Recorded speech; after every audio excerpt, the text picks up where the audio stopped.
نحمده ونصلی علی رسولہ الکریم اعوذ باللہ من الشیطان الرجیم بسم اللہ الرحمن الرحیم۔ آج ہم 10ویں پارے وَاعْلَمُوا کا آغاز کرتے ہیں اس دعا کے ساتھ، اللہم اہدنا الصراط المستقیم۔ 10واں پارہ سورہ انفال کی بقیہ 35 آیات جبکہ سورہ توبہ کی ابتدائی 93 آیات پر مشتمل ہے۔ بسم اللہ الرحمن الرحیم۔ وَاعْلَمُوا أَنَّمَا غَنِمْتُم مِّن شَيْءٍ فَأَنَّ لِلَّهِ خُمُسَهُ وَلِلرَّسُولِ وَذِي الْقُرْبَى وَالْيَتَامَى وَالْمَسَاكِينِ وَابْنِ السَّبِيلِ إِن كُنتُمْ آمَنتُم بِاللَّهِ وَمَا أَنزَلْنَا عَلَىٰ عَبْدِنَا يَوْمَ الْفُرْقَانِ يَوْمَ الْتَقَى الْجَمْعَانِ وَاللَّهُ عَلَىٰ كُلِّ شَيْءٍ قَدِيرٌ۔ اور تمہیں معلوم ہو کہ جو کچھ مال غنیمت تم نے حاصل کیا ہے اس کا 5واں حصہ اللہ اور اس کے رسول صلی اللہ علیہ وسلم اور رشتہ داروں، یتیموں اور مسکینوں اور مسافروں کے لیے ہے، اگر تم ایمان لائے ہو اللہ پر اور اس چیز پر جو فیصلے کے روز یعنی دونوں فوجوں کی مٹبھیڑ کے دن ہم نے اپنے بندے پر نازل کی تھی، تو یہ حصہ بخوشی ادا کرو، اللہ ہر چیز پر قادر ہے۔ آیت نمبر 41 سے 44 تک مال غنیمت اور جنگ کے اصول بتائے گئے ہیں کہ مال غنیمت میں سے 20% اسلامی ریاست اور رسول کریم صلی اللہ علیہ وسلم اور قربا و مساکین اور مسافروں کے لیے ہوگا، بقیہ 80% مجاہدین اور فوج میں تقسیم کر دیا جائے گا۔ غزوہ بدر کے دن کو یوم الفرقان کہا گیا، یعنی وہ دن جب اللہ نے حق کو حق کر دکھایا اور باطل کو باطل کر کے دونوں کے درمیان فرق ظاہر کر دیا، اور ساتھ ہی غزوہ بدر کے مقاصد کی مزید وضاحت کی گئی ہے۔ آیت نمبر 45 میں مسلمانوں کو میدان جنگ میں فتح حاصل کرنے کے حقیقی اصول بتائے ہیں کہ دشمن کے مقابلے میں ثابت قدم رہو، کثرت سے اللہ کا ذکر کرو، اللہ اور رسول اکرم صلی اللہ علیہ وسلم کی اطاعت کرنے والے ہو، آپس کے تنازعات سے بچنے کی کوشش کرو، ریاکاری سے بچنے والے ہو، صبر اور استقامت اختیار کرنے والے ہو۔ اور کہا گیا کہ اگر یہ سب نہیں کرو گے تو تمہارے اندر کمزوری پیدا ہو جائے گی اور تمہاری ہوا اکھڑ جائے گی۔ آیت نمبر 48 سے 53 میں شیطان کے کردار کی وضاحت کی گئی ہے کہ کس طرح اس نے کافروں سے وعدہ کیا لیکن جنگ والے دن وہ مکر گیا اور اس نے کہا کہ میں تو اللہ سے ڈرتا ہوں، اور اس نے ان کا ساتھ نہیں دیا اور جنگ میں ان کو تنہا مار کھانے کے لیے چھوڑ کر چلا گیا۔ ہم غور کریں تو یہی طریقہ کار شیطان کا ہے۔ اسی طرح دنیا میں وہ ہمیں نافرمانی پر اکساتا ہے اور آخرت میں سزا کے لیے تنہا چھوڑ دے گا، یہ کہہ کر کہ میرا تم پر کوئی زور تو نہیں چلتا تھا، میں نے تو صرف تمہیں اکسایا، بہکایا اور تم میرے بہکائے میں آ گئے، اس لیے قصور تمہارا ہے، اب تم ہی سزا بھگتو۔ اور پھر ان کفار کی موت کے وقت جب فرشتے کافروں کے چہروں اور پیٹھوں پر مارتے ہوئے جا رہے تھے، اس کا تذکرہ کیا گیا ہے، اللہم اغفرنا، اللہم اغفرنا، اللہم اغفرنا، اللہ تعالیٰ ہمیں ایسی گمراہی سے بچائے۔ اور فرعون اور ابو جہل کے کردار کی مماثلت بیان کی گئی ہے کہ کس طرح سے دونوں نے اللہ کے رسول صلی اللہ علیہ وسلم کی تکذیب کی اور پھر اللہ نے ان دونوں کو کس طرح سے تباہ کیا۔ آیت نمبر 54 میں اللہ نے ایک اصول بتایا ہے کہ اللہ تعالیٰ کی جانب سے عدل و انصاف کا ایک اہم پہلو یہ ہے کہ اللہ کسی بندے یا قوم کو کوئی نعمت دیتا ہے تو اس وقت تک نہیں چھینتا جب تک وہ بندہ یا قوم اپنا طرز عمل نہیں تبدیل کر لیتی۔ مکے کے مشرکین کو اللہ نے نبی صلی اللہ علیہ وسلم کی صورت میں ایک نبوت اور ہدایت کی نعمت سے سرفرازہ تھا، مگر انہوں نے کفران نعمت کیا، جس کی سزا انہوں نے غزوہ بدر میں مسلمانوں کے ہاتھوں شکست کے ذریعے بھگتی۔ آیت نمبر 55 سے 71 تک اسلامی ریاست کے لیے احکام صلح اور جنگ کی وضاحت کی گئی ہے۔ اسلامی ریاست کی خارجہ پالیسی بتائی گئی ہے اور مسلمانوں کو حکم دیا گیا ہے کہ وہ دشمن کے مقابلے میں قوت تیار رکھیں اور جنگ کے لیے تیار رہیں، یعنی یہ بتایا گیا ہے کہ سامان جنگ اور آلات جنگ تیار رکھیں تاکہ کافروں پر رعب رہے۔ اور اس کے بعد جو اگلی آیات ہیں ان میں واضح کیا گیا ہے کہ مادی تیاری کے ساتھ ساتھ اخلاقی اصول بھی مقدم رہیں تو مادی تیاری فائدہ دیتی ہے۔ مسلمان اگر ایمان رکھتے ہوں گے اور اپنے ایمان پر پختہ ہوں گے اور ان کے اندر صبر اور استقامت ہوگا تو اس صورت میں 100 مسلمان دوزخ پر غالب آئیں گے، اور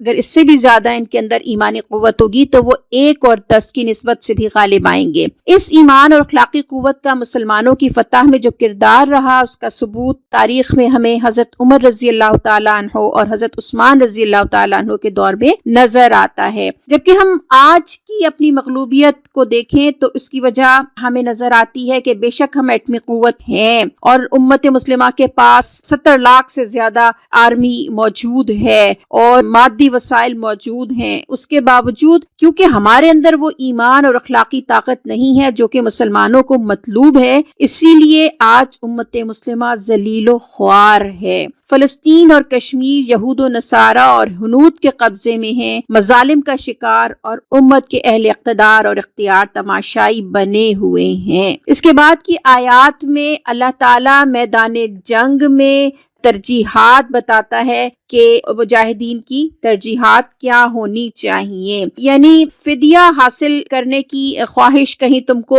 دشمن کو کچلنے سے زیادہ قیدی بنانے پر راغب نہ کر دے. یعنی قیدی بنانا وہ اس وقت ہوگا کہ جب اچھی طرح سے دشمن کچلا جا چکے. تو اللہ تعالیٰ کہتا ہے تم لوگ دنیا کے فائدے چاہتے ہو، حالانکہ اللہ کے پیش نظر آخرت ہے اور اللہ غالب اور حکیم ہے. یعنی اللہ وہ اسلام کو غالب اور کفر کو مغلوب کرنا چاہتا ہے اور اس کے ذریعے سے تمہاری جنتیں ہموار کرنا چاہتا ہے، اور تم ایک مختصر سے اور جز وقتی فائدے کے لیے فدیے کو اہمیت دیتے ہو. آیت نمبر 73 میں انتہائی اہم بات اللہ تعالیٰ ہمیں سمجھاتا ہے کہ جو لوگ منکر حق ہیں وہ ایک دوسرے کی حمایت کرتے ہیں. یہ بالکل حقیقت ہے. اور پھر اللہ کہتا ہے اگر تم یہ نہ کرو گے تو زمین میں فتنہ و فساد برپا ہوگا. یعنی اگر مسلمان ایک دوسرے کی مدد نہیں کریں گے تو پھر کیا ہوگا کہ کفار غالب آ جائیں گے اور زمین فتنہ و فساد سے بھر جائے گی، جو آج کا منظرنامہ ہے. اللہ کی آیات ہماری رہنمائی کرتی ہیں. آخری آیات میں سچے مومنین اور مجاہدین کو آخرت میں مغفرت اور دنیا میں رزق کریم کی بشارت دی گئی ہے. یہاں سورہ انفال کا اختتام ہوتا ہے اور اب ہم سورہ توبہ کا آغاز کرتے ہیں. سورہ توبہ بھی مدنی سورت ہے. اس کی 93 آیات 10ویں پارے کے اندر ہیں، جبکہ کل اس کی 113 آیات ہیں. سورہ توبہ 3 خطبوں پر مشتمل ہے. پہلا خطبہ حج کے موقع پر نازل ہوا جس میں کافروں سے اعلان برات ہے. دوسرا خطبہ غزوہ تبوک کے سلسلے میں تیاری کے موقع پر، اور تیسرا حصہ وہ ہے جو غزوہ تبوک سے واپسی کے بعد نازل ہوا جس میں بعد کے حالات پر تبصرہ کیا گیا ہے. اس سورت کا مرکزی مضمون مشرکین عرب کے خلاف جہاد کی ضرورت کو، اہل کتاب یعنی یہود و نصارہ کے خلاف جہاد کی ضرورت کو، منافقین کے خلاف جہاد کی ضرورت کو واضح کرتا ہے، اور ساتھ ہی جو ابھی کمزور مسلمان ہیں ان کی تربیت کو لازمی قرار دیتا ہے. آیت نمبر 1 سے 16 تک کافروں سے اعلان برات اور اس کے بارے میں احکامات ہیں کہ اللہ مشرکوں سے بری الذمہ ہے اور ان کے خلاف اعلان جہاد کیا گیا ہے. یہ اعلان 10 ذی الحجہ سن 9 ہجری کو ہوا تھا. اس وقت 10 ربیع الثانی سن 10 ہجری تک 4 مہینے کی مہلت ان لوگوں کو دی گئی کہ اس دوران میں اپنی پوزیشن پر اچھی طرح غور کر لیں. لڑنا ہو تو لڑائی کے لیے تیار ہو جائیں، ملک چھوڑنا ہو تو اپنی جائے پناہ تلاش کر لیں، اسلام قبول کرنا ہو تو سوچ سمجھ کر اسلام قبول کر لیں. اس مہلت کے بعد بھی اگر وہ باز نہ آئے تو ان کے خلاف جنگ کی جائے گی. البتہ کہا گیا کہ جو لوگ توبہ کر لیں، نماز قائم کریں، زکوٰۃ دیں تو ان سے ہاتھ روک لیے جائیں. یعنی جو عملی مسلمان بننے کا ثبوت دے دیں تو ان کے خلاف ہاتھ نہ اٹھایا جائے. اور مشرکین مکہ کے جرائم بتائے گئے ہیں کہ یہ اللہ کے دین میں رکاوٹ تھے، عہد کر کے توڑ دیتے تھے اور ایمان نہیں لاتے تھے،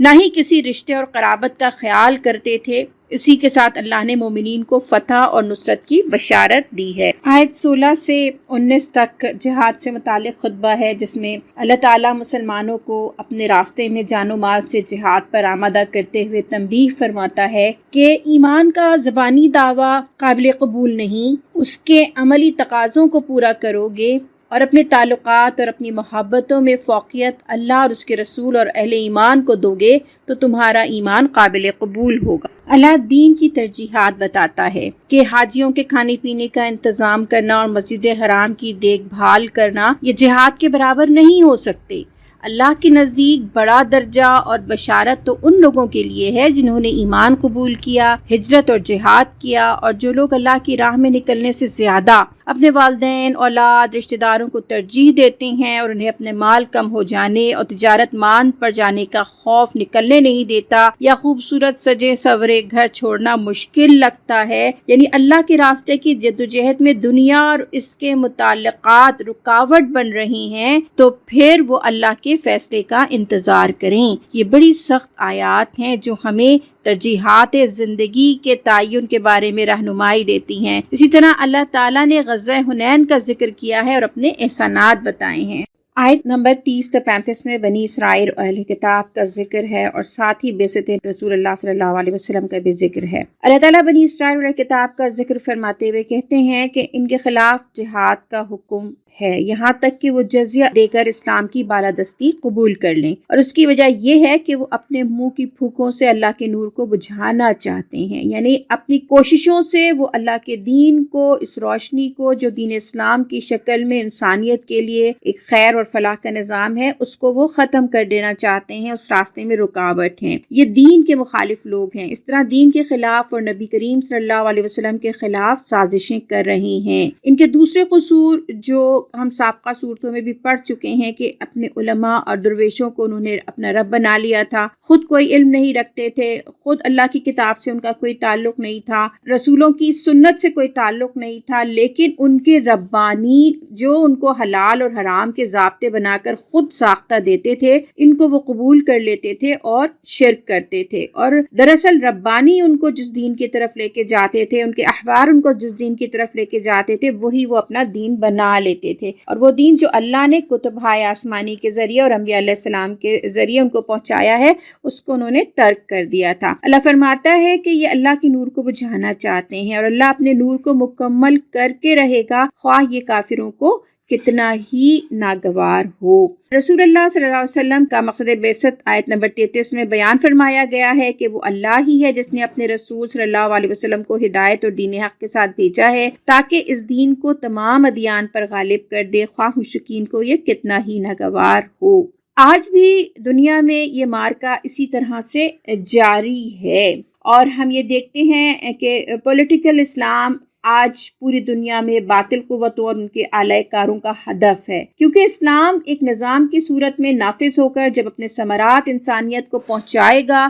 تو باطل کی چودراہٹ ختم ہو جائے گی، اور اسی سیاسی اسلام کو وہ اپنے باطل نظام اور اپنے نیو ورلڈ آرڈر کے لیے ایک چیلنج سمجھتے ہیں۔ اسی لیے اقتدار کی باغیں کسی بھی مسلم کنٹری میں اسلام پسندوں کے ہاتھ میں ان کو گوارا نہیں ہے، اور ہم یہ بھی دیکھتے ہیں کہ آج بھی مشرکین نے تمام عالم اسلام پر عسکری اور تہذیبی یلغار کر رکھی ہے، اور معاشی اور سیاسی لحاظ سے بھی اسلامی ممالک کو یرغمال بنا رکھا ہے۔ ان حالات میں اللہ کے نور کو پھیلانے، یعنی اللہ کے دین کو قائم اور نافذ کرنے کی ہر ممکن کوشش کرنا ہماری ذمہ داری ہے، تاکہ انسانوں کی غلامی جو ذلت اور تکلیف کا باعث ہے اس سے نکل کر ایک اللہ کی عزت، عافیت اور سکون والی بندگی اختیار کی جا سکے۔ پھر آگے اللہ تعالیٰ سونا، چاندی اور مال و زر جمع کر کے رکھنے والوں کو اور اللہ کی راہ میں خرچ نہ کرنے والوں کو دردناک سزا کی وعید سناتا ہے۔ آیت نمبر 36 سے 41 تک جہاد کی ترغیب دی گئی ہے اور ترک جہاد پر عذاب کی وعید سنائی گئی ہے، اور اللہ نے کہا کہ اگر تم نہ اٹھو گے تو تمہاری جگہ اور لوگ پیدا کر دے گا، یعنی اللہ کے دین کو ہماری ضرورت نہیں ہے، اور بھی دنیا میں بہت سارے انسان ہیں جو اللہ کے دین کی یہ خدمت انجام دے سکتے ہیں، لیکن ہمیں تو سوچنا یہ ہے کہ پھر ہمیں جب اللہ راندہ درگاہ کر دے گا تو ہم کہاں جائیں گے، دنیا میں ہمارا کیا مقام ہوگا اور آخرت میں ہم کس انجام سے دوچار ہوں گے۔ پھر اللہ تعالیٰ تسلی دیتا ہے کہ اللہ نے اس وقت بھی نبی کریم صلی اللہ علیہ وسلم کی مدد فرمائی تھی جب وہ غار ثور میں تھے، اور صرف حضرت ابوبکر صدیق رضی اللہ تعالیٰ عنہ ان کے ساتھ تھے، یعنی اللہ رسول کریم اور مومنین کے ساتھ ہے، اس لیے اللہ نے حکم دیا کہ نکلو، خواہ ہلکے ہو یا بوجھل، یعنی اللہ کو تمہاری ضرورت نہیں ہے، لیکن تمہیں اس بات کی ضرورت ہے کہ اگر اس دین کو قائم کرنے کے لیے، اس دین کے دفاع کے لیے تم ہر حال میں جد و جہد کرو گے، تنگی ہو، آسانی ہو، مشکل ہو، ہر طرح کے حالات میں جب تم جد و جہد کرو گے تو پھر یہی چیز تمہارے لیے بقا کا اور عافیت کا اور خیر کا باعث ہوگی۔ اور اللہ تعالیٰ کہتا ہے کہ کوئی کمزوری اور کوئی عذر بھی حق کے راستے میں جدوجہد سے رکاوٹ نہیں بننا چاہیے۔ جیسے رسول اکرم صلی اللہ علیہ وسلم نے بے سر و سامانی اور تنہائی میں اللہ کے مشن کو جاری رکھا اور کسی چیز کو رکاوٹ نہیں بننے دیا، یہاں تک کہ اللہ کی مدد سے اللہ کا دین غالب آ گیا۔ تو یہی رہنمائی سورہ توبہ میں اہل اسلام کو ہر دور میں اللہ کے دین کے لیے جدوجہد پر آمادہ کر رہی ہے۔ سورہ توبہ میں جس غزوہ کا ذکر ہے وہ 9 ہجری میں ہونے والا غزوہ تبوک تھا۔ یہ مارکا اس وقت دنیا میں سمجھی جانے والی ایک سپر پاور روم کے خلاف تھا۔ جن حالات میں نبی صلی اللہ علیہ وسلم نے اللہ کے حکم سے مسلمانوں کو جہاد کے لیے پکارا تھا، وہ یہ کہ سخت گرمی کا موسم تھا، کئی سال کے قحط کے بعد کھجوروں کی فصلیں پک کر تیار ہوئی تھیں اور فصلیں اتارنے، اسے منڈیوں میں لے جا کر بیچنے اور کاروبار کا وقت تھا۔ اس وقت اللہ کی پکار انفروا خفافا وثقالا یقیناً اہل ایمان کے لیے ایک آزمائش ضرور تھی، مگر صادق الایمان صحابہ رضی اللہ تعالیٰ عنہ نے اپنے ایمان کا ثبوت دیا، اور جس کے نتیجے میں نبی کریم صلی اللہ علیہ وسلم 30,000 مجاہدین کا زبردست لشکر لے کر روم کی سرحد پر پہنچ گئے، اور رومیوں نے آپ صلی اللہ علیہ وسلم کے مقابلے پر آنے سے پہلو تہی کر کے جو کمزوری دکھائی، اس نے تمام عرب پر آپ صلی اللہ علیہ وسلم اور آپ کے دین کی دھاگ بٹھا دی، اور اس کے مثبت اور بابرکت نتائج اس صورت میں ظاہر ہوئے کہ تبوک سے واپس آتے ہی نبی کریم صلی اللہ علیہ وسلم کے پاس پورے عرب کے گوشے گوشے سے وفد پر وفد آنے شروع ہو گئے اور وہ اسلام قبول کرتے گئے۔ اسی کیفیت کو سورہ نصر میں اللہ تعالیٰ نے اس طرح بیان فرمایا ہے کہ اذا جاء نصر اللہ والفتح ورأیت الناس يدخلون فی دین اللہ افواجا، جب اللہ کی مدد آ گئی اور فتح نصیب ہوئی اور آپ صلی اللہ علیہ وسلم نے دیکھ لیا کہ لوگ فوج در فوج اسلام میں داخل ہو رہی ہیں، اس سے ہمیں اندازہ ہوتا ہے کہ غزوہ تبوک غلبہ دین کے مشن کے لیے کیسا فیصلہ کن مرحلہ تھا، فیصلہ کن آزمائش تھی اور فیصلہ کن جہاد تھا۔ اس موقع پر صحابہ رضوان اللہ علیہ مجمعین کی قربانیاں جو آسمان دنیا نے دیکھی، وہ ہر دور میں غلبہ اسلام کی جدوجہد کرنے والوں کے لیے مشعل راہ ہیں۔ اور یہ بات بھی ہمارے لیے بہت اہم ہے کہ قرآن کریم کو اگر ہمیں سمجھنا ہے اس کا مطالعہ سیرت کے ساتھ ساتھ ہی کریں، اس لیے کہ قرآن اللہ کے احکامات الفاظ کی شکل میں ہے اور سیرت اس کا عملی مظاہرہ، اس کی عملی تفسیر وہ زمین پر ہمیں ملتی ہے۔ لہٰذا قرآن کی تفسیر ہم ضرور پڑھیں اور ساتھ ساتھ ہم سیرت کا مطالعہ بھی کریں، تو ہمیں صحیح معنوں میں قرآن سمجھ میں آتا ہے اور ہمیں پوری نبی کریم صلی اللہ علیہ وسلم کی 23 سالہ نبوی زندگی کی جدوجہد سمجھ میں آتی ہے۔ اللہ تعالیٰ نے سورہ توبہ میں کفار و مشرکین کی دین میں خود ساختہ ترمیم اور اضافے کی مذموم حرکت نسی کا بھی ذکر کیا ہے۔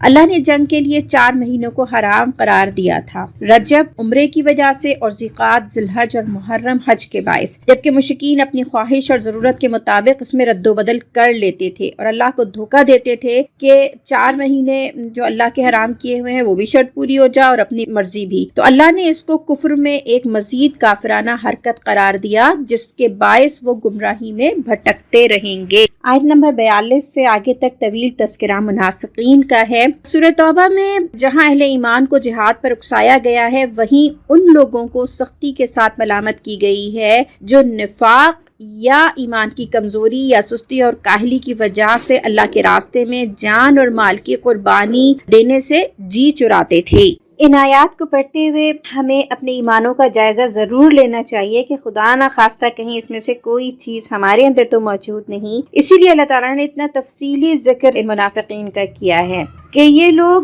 بلا سبب جہاد سے رخصت چاہتے ہیں، یعنی جھوٹی معذرتیں کرتے ہیں۔ ان کا ماضی بھی داغدار ہے، یہ نکلتے ہیں تو مسلمانوں کے اندر بددلی پھیلاتے ہیں، مسلمانوں کا بھلا ہو تو انہیں رنج ہوتا ہے اور نقصان پہنچے تو یہ خوش ہوتے ہیں، جب نماز کے لیے آتے ہیں تو قسمساتے ہوئے آتے ہیں، مال خرچ کرتے ہیں تو بادل ناخواستہ خرچ کرتے ہیں، دل نہیں چاہتا زبردستی کرتے ہیں، اور صدقات کی تقسیم کے حوالے سے آپ صلی اللہ علیہ وسلم پر بھی اعتراضات کرتے ہیں۔ یعنی قیادت پر بھی اعتراضات اٹھاتے ہیں، نبی کریم صلی اللہ علیہ وسلم کو اپنی باتوں سے دکھ دیتے ہیں، اپنی وفاداری کے بارے میں قسمیں کھاتے تھے، لیکن ڈرتے رہتے تھے کہ کہیں کوئی صورت ایسی نازل نہ ہو جائے جو ان کے دل کے بھید کھول دے، کیونکہ منافق تھے، دل میں کچھ اور تھا، زبانیں بظاہر ایمانوں کا اقرار کرتی تھیں، اس لیے ان کی یہ کیفیت تھی۔ دوسری بات یہ کہ کیونکہ ایمان پکی نہ تھے اس لیے بزدل تھے،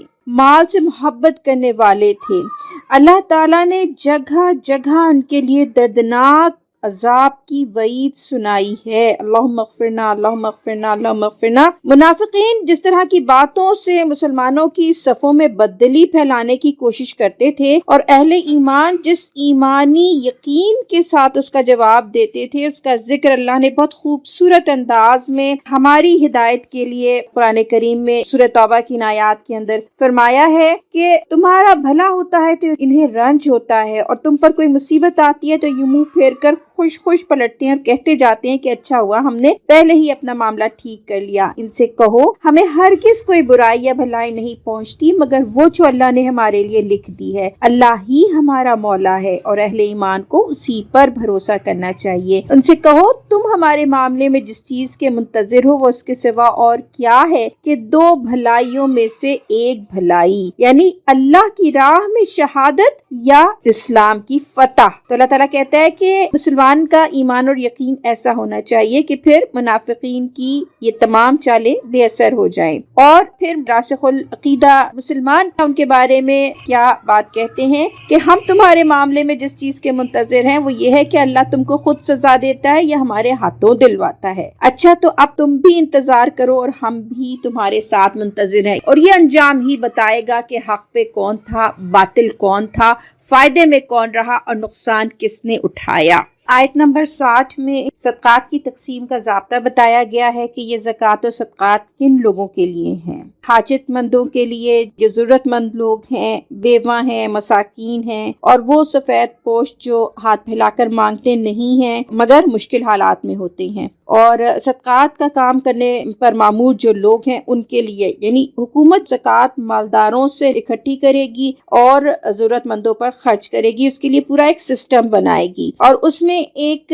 مد ایسے لوگوں کے لیے تنخواہیں بھی ہوں گی جو کہ یہ سارا کام کریں گی۔ تالیف قلب کے لیے، یعنی جو دین اسلام کے استحکام کے لیے کچھ لوگوں کے ساتھ معاونت کی جائے گی تو اس کے لیے بھی یہ زکوٰۃ استعمال ہوگی۔ اس کے ساتھ ہی غلاموں کی آزادی کے لیے، قرض داروں کی مدد کے لیے، دین کے غلبے کے لیے کی جانے والی جدوجہد اور نیکی کے کاموں کے لیے، مسافروں کے لیے، اور ان آیات میں اللہ تعالیٰ نے زکوٰۃ خرچ کرنے کا ضابطہ بتایا، اور نبی کریم صلی اللہ علیہ وسلم اور خلفائے راشدین نے اپنے عہد میں یہ نظام قائم کر کے ہمیں دکھایا۔ اور ہم یہ دیکھتے ہیں کہ اسلام کے معاشی نظام کا یہ ایک بہت اہم پہلو ہے کہ خلفائے راشدین کے دور میں ہی ہم دیکھتے ہیں کہ نظام زکوٰۃ ایسا مستحکم تھا، اور اس کے ذریعے سے معیشت اتنی مستحکم ہو گئی تھی اور ایسی خوشحالی تھی کہ عاملین زکوٰۃ لے کر نکلتے تھے، اور زکوٰۃ دینے والے ہوتے تھے اور زکوٰۃ لینے والا کوئی نہیں ہوا کرتا تھا۔ اگر آج بھی مسلم ممالک کی حکومتیں اس